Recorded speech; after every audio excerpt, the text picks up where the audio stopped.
Hi everyone, and welcome back to Luke's John Deere Garage. Today I just wanted to give a brief overview of this tractor I picked up yesterday to replace my 755, which was no stranger to my channel.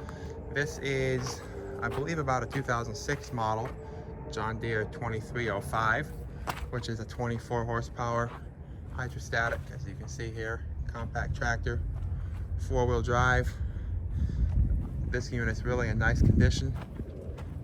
It's equipped with a 200CX loader with a 48-inch bucket. As you can see here,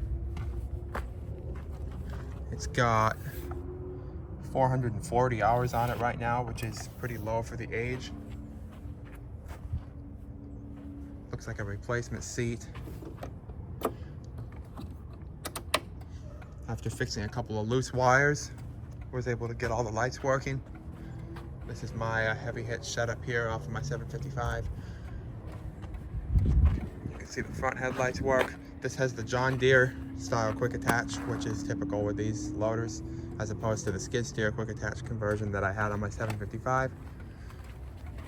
I'll show you a look at the engine here. A little different. The hood opens from the front, and the headlights lift up with the hood, which is an interesting design choice. There's the battery, radiator, and the 24 horsepower Yanmar diesel engine. Go ahead and turn off these lights.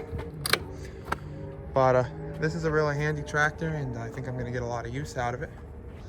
And the guy I got it from actually lives down near Chiefland, Florida, and met him yesterday near Callahan, near Jacksonville. And he's a great guy, great to do business with, and he's got some John Deere and some other tractor stuff on YouTube as well. So I'm going to post a link to his channel and go check out his videos. His name is Matt.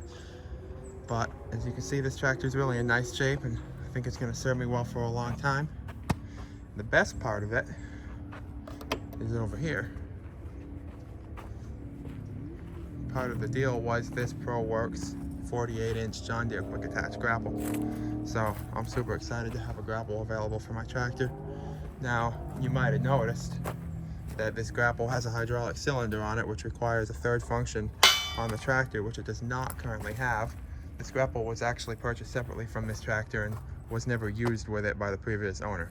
So I need to install a diverter valve here on the loader for a third function, and a button on this loader control stick here to allow that grapple to open and close. So I've ordered a kit from Summit Hydraulics. It's not exactly meant for this loader, but it's meant for one very similar, some of the newer model loaders.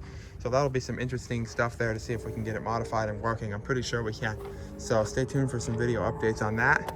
But just wanted to give a walk around of this tractor and show some of its features and show the condition and introduce some of my viewers to what they're going to be seeing in the future. So if there's anything you want to know coming up about this tractor, feel free to comment and like and subscribe. And thanks for watching.